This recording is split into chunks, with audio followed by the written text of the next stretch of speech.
Last time, in the pyro damage video, we saw how one puff of fire could completely nuke a Xenomorph scout, and how the flamethrower could be totally ineffective against the Danger Shield sniper with the resistance power-up. But you know what that resistance power-up won't protect against? Getting your unencrypted data harvested by weirdos, or even worse, the government. How's that for a segue? NordVPN establishes an encrypted connection that protects your online personal data like your IP address and your location.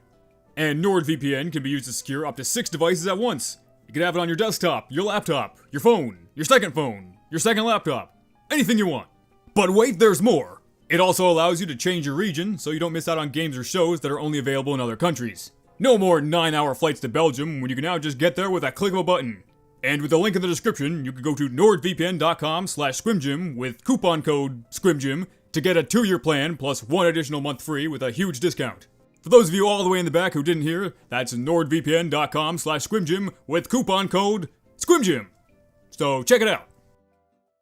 Okay, well, in this video, we're going to be finding out the minimum and maximum possible damage Demoman can deal in TF2. We've seen Scout, Soldier, and Pyro up to this point, so let's see how Demoman compares. We're going to start with the grenade launcher, which of course has a base damage of 100 with no damage ramp up or fall off. You can't get much simpler than that. A regular crit from the grenade launcher is already able to naturally kill any class in the game if they don't have overheal.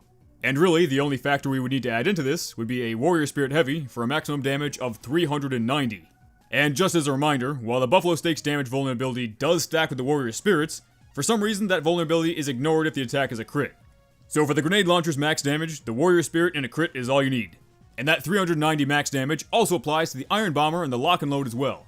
But their minimum visible damage against a resistance power-up Fists of Steel Heavy who is given a Vaccinator Explosive Shield and is buffed by the battalion's backup is only 5 with a direct hit. With a base damage of 100, that's being reduced by 95%. But with a rolling grenade, it can be brought down to just 1 damage. Both of these damages will apply to the Iron Bomber too, but only the direct hit damage applies to the Lock and Load since it lacks rolling grenades. With the explosion damage, the Lock and Load can technically deal a minimum of 2 if the Heavy is the one taking the splash damage, but at that point you still need to hit someone else, which will result in a higher total damage. The loose cannon is where things get a bit more complicated. The loose cannon's cannonball not only has half the base damage of stock, but also suffers from 50% damage fall off. But it is also the only grenade launcher able to hit the target with both the projectile directly and the splash damage. So in a perfect scenario, a crit cannonball should hypothetically deal 150 damage, and the explosion should deal 180. Or 195 and 234 against the Warrior Spirit Heavy for a total of 429 damage. But we're going to start seeing a pattern here of explosions not being that simple. With rockets and grenades that explode on contact, it's easy to get a consistent damage, but when they don't, it gets a lot more complicated. Unlike other types of crits, a crit explosion itself will suffer from damage fall off the further it is away from a target. A critical rocket, for example, has a base damage of 270, but only on a direct hit. The critical splash damage will not deal 270, thankfully. And it seemed like no matter how close I got the loose cannon's cannonball to explode next to the Heavy, it would never deal 234 damage. I even tried this with the Precision power-up, which is supposed to remove explosion radius damage fall-off, but it didn't really seem to have much of an effect. I could get the cannonball's explosion to deal over 200 damage, but never to that elusive 234. Though technically that does mean the loose cannon is still able to deal a little bit more damage against one target than Demoman's other primaries can. And as far as its minimum damage, it's just 2. However, against 16 Warrior Spirit Heavies, the grenade launcher will deal 390 damage to the first heavy hit, and 333 against the 15 others, killing them all and dealing 5,385 damage in one single grenade. The Iron Bomber and Lock and Load can do it too, but the loose cannon, not so much. Moving on to Demoman's shields, the charge has a max normal impact damage of 50 at the end of the charge. This hit is also technically considered a melee hit, so it will do double damage to a Fist of Steel Heavy. And while the shield damage isn't affected by critical hits, it can be mini-crit boosted. The charge impact base damage can also be increased by 5 per head collected with the Eyelander to a maximum of 5 heads. Then you combine those heads with mini-crits and the strength power-up against a Fist of Steel Heavy, and the charge and Tide Turner do a maximum impact damage of 405. The Splendid Screen does even better, because not only does it normally have a 70% higher impact damage, but that increase also applies to the additional heads collected from the Eyelander, increasing their damage from 5 per head to 8.5 per head. This results in a maximum Splendid Screen damage of 689. That's more than most of the melee weapons do. You don't even need a melee weapon at that point. But the minimum impact damage of the charge and Tide Turner is only 16 at point blank range, and that can be brought down to a minimum of just 4. The Splendid Screen still does a little bit better with a minimum of 7. So yeah, Demoman is already off to a pretty good start, but I think we all probably know that Stickies are going to be the biggest thing when it comes to Demoman's max damage. Which is why we're going to save them for last and go straight to melee. I'm not going to ruin the suspense already, what do you think I am? The Bottle, Islander, Pain Train, Claymore, and Persian Persuader all have the same base damage of 65 and a maximum damage of 390. And the minimum visible damage they can do is 17. This Scotsman Skullcutter with its higher base damage has a maximum of 468 and a minimum of 20. And then in the soldier damage video, I actually said the highest damage the half Zatoichi could do would be 2,970 with a crit against a fully overhealed battalion's backup soldier. But you can actually get an even higher damage if that soldier is also carrying the knockout power up, which increases his health by another 150. Now, normally, a player cannot be overhealed if they're carrying a power up, but if you're in the process of being healed when you actually pick up that power up, the penalty won't apply yet. So a battalion's backup soldier with the knockout power up has 370 health and 555 with overheal. Then the half Zatoichi will deal 3 times the health of the target who also has it active, and a crit deals another 3 times for a maximum of 4,995. Yeah, 2,970 was a lot for a single melee hit, but 4,995 is a lot more. I'm pretty sure that's the highest maximum damage the half Zatoichi can deal, so we're gonna stick with that. And this is technically the most damage Demoman can deal with a melee, but he does have another one that can get pretty close. The Elepool Caber, along with the Third Degree, and technically the Rap Assassin, are the only 3 melee weapons capable of hitting more than one target at once. The melee part of the Caber can only hit one player, but the Explosion can hit as many as are around. The melee itself has a base damage of 55, and the Explosion has a base damage of 75. So it should normally deal 130 damage, right? Well, maybe sometimes. The Explosion apparently also has a 110% damage ramp up, which should supposedly allow it to reach a maximum damage of 83. But considering that you usually need to be pretty close to the enemy to even hit the melee, I don't even really know where that ramp up comes into play. When just doing a normal hit, the Explosion part of the Caber always did 71 or 72 damage when you're on the same level as the target. But when you were above the target, it would do less, now doing 64 or 65 damage. But if the target's on your head, it would do more, sometimes up to 78 damage. And as awkward as this looks, we do need to do this for the highest damage. But because most of the damage the Caber deals is explosive and not melee, the Caber will actually deal more damage to a Warrior Spirit Heavy than it will to a Fist of Steel one. So, if a Warrior Spirit Heavy is standing on your head and you hit him with a crit Caber, you could do 492 damage, which is a lot of damage for a melee weapon. But if 16 Warrior Spirit Heavies somehow found their way on top of your head, and you hit them with a crit Caber, you could deal 4,678.5 damage. Dealing 279 damage to all 16 heavies, and hitting one with a 215 damage melee hit. So despite dealing 4,679 damage in a single hit, only one of those heavies actually dies. How about that?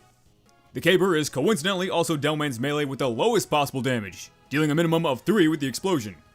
But Demo's taunt kill isn't nearly as impressive. Unlike Soldier and Pyro, who can hit multiple enemies with one taunt, Demoman can only decapitate one enemy at a time with the Decapitation Taunt. Dealing a maximum of 2,700 damage, which is good, but compared to the other stuff we've seen, it's nothing special. Now for the moment we've all been waiting for. The Sticky Jumper has a base damage of 0, and with the Strength power-up and mini-crits against the Warrior Spirit Heavy, it deals 0. Well, hey, it was worth a shot. Regular Stickies, on the other hand, have a base damage of 120, with 120% ramp-up and 50% fall-off. But after 5 seconds, a Sticky will lose both its ramp up and its fall off and will always have a base damage of 120. This allows Stickies to work both offensively and for traps, since after losing the damage fall off, a Sticky trap detonated from a distance will still have a high damage. And I actually just learned while recording this, that ramp up and fall off on Stickies is completely dependent on where you are in relation to the Sticky when it detonates, and not where it's fired from. If you shoot a Sticky really far away and then run up and detonate, it'll still deal more damage. Which makes sense, I guess. But 120% ramp up off of a 120 base damage would mean that on paper, a Sticky should deal up to a maximum of 144 damage if detonated in under 5 seconds at the closest range. But like the Loose Cannon and the Elepool Caber, it wasn't really that simple. Most often when standing directly next to an enemy and placing a Sticky at their feet, it would deal damage in the mid to high 130s. But one time I was able to naturally get it to do 140, so it can get that high. I'm sure it's probably based on the exact position of both the Demoman and the bomb, but even when I literally no-clipped inside the enemy, the most I ever got was 140.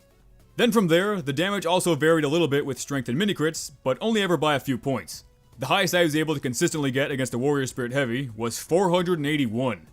Now if you do the basic math out using the 120% ramp up, you would get a base damage of 120 times 1.2 times 1.35 for mini crits, times 2 for strength, times 1.3 for the warrior spirit, and that ends up being 505.44 damage, but if you swap that out with our max of 140, you do get a little bit closer with 491.4. But that's still about 10 damage off, and I don't really know how to explain that. But 481 is a good number. A fully overhealed heavy can't survive that. And that 481 top damage also applies to the Scottish resistance, since they have the same damage values, as with their minimum damage of just 1. But the Quickie Bomb launcher can have either a higher or a lower base damage than stock, depending on its charge amount, doing 15% less at 0 charge, and 14.75% more at full charge. At no charge, it deals a max of about 426, and at max charge, it'll deal 551. And 551 is almost exactly 14.75% higher than the stock max damage of 481. So that worked out. And despite the base damage penalty, the Quickie Bomb launcher also has a minimum damage of 1. Stickies already have a higher maximum damage than grenades, but you can also have 8 out at once and detonate all 8 at the same time. And we're gonna have to have ourselves Uber just to test this one, because a strength power-up does double your self-damage too. So all 8 bombs together are gonna do 400. Well, obviously the damage number isn't counting all 8 bombs together, but why is it showing a lower damage than when we use just 1 bomb? In order to get the highest damage with all 8 bombs, we have to fire and detonate all 8 of them as fast as possible so as many of them retain the ramp up. And it actually took 5.53 seconds from the moment I started firing until the time I detonated. And this is why it only shows 400 damage. If we go back and only use 1 bomb again and wait until the ramp up wears off this time, that 1 bomb will pretty consistently deal 400 damage. So while all 8 bombs are detonating at the same time, it's only showing the damage of the first bomb, which has lost its ramp up. And even though the damage debug isn't particularly helpful here, it does let us know that all 8 bombs are actually hitting. We just kinda have to figure out the damage ourselves. So if it takes about 5.53 seconds to fire and detonate 8 stickies, that means that the first 2 fired will have lost their ramp up. If both those bombs deal 400 damage and the other 6 deal 481, that means that all 8 together could deal a total damage of 3,686 to a single target. Which is a lot of damage. If there were 16 Warrior Spirit Heavies, those stickies would deal 16 times that damage for a max of 58,976. And of course, when I go to demonstrate this, the first stickies deal 399 instead of 400, but you get the idea. And if you're wondering why I can't just simply show the scoreboard to get the exact damage, it won't show any more damage than the health of the classes you killed. Regardless of how much damage they took, 300 health times 16 heavies only shows 4,800 damage, which is why we're going to do the math ourselves. But what we do know is that the other 2 launchers can do even more damage than stock. For the Quickie Bomb launcher, it'll take you a whopping 17.49 seconds to fully charge, reload, and detonate all 8 Quickie Bombs. This means that the first 6 bombs have lost their ramp up.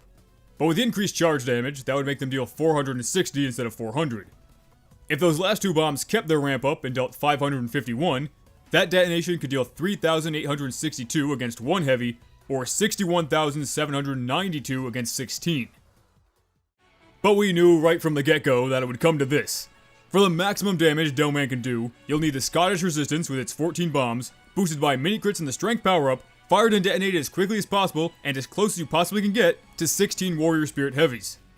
If all these things perfectly line up, in this scenario you should be able to deal up to 94,784 damage.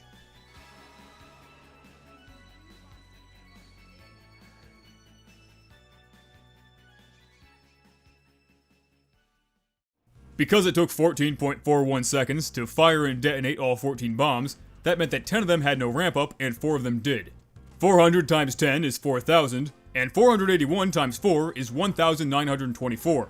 You combine those together and you get 5,924 damage. Then you multiply that by 16 heavies, and you get 94,784 damage. But with how much explosion damage can vary, I can't say for absolute certain that this is Demoman's highest damage. It very well could be a tiny bit higher, but I think we have a pretty good idea here. And even though we've only seen 4 of the 9 classes up to this point, I think we could pretty definitively say that Demoman is probably in the number 2 spot. He might not be in the trillions of damage like Soldier is, but I don't know about you, but 100,000 damage in a single detonation seems pretty good to me. Demoman actually does really well with all 3 of his weapon slots, so we'll have to see how each slot on each class compares in some kind of final recap video. But in the meantime, Heavy's up next, and we'll have to see how he does. Thanks for watching, and as usual, the super special thanks to my patrons like Varric, Captain Forks, Egox, Dex, Probably Vinegar, Capodicus, Kelso the Pirate, Pillsman's Fox, Kyber 96, Scout with a Name, Glump, Salt God, Lavi, Taupe, Man of Jazz, and Time Consuming. Alright, okay, peace out, dogs.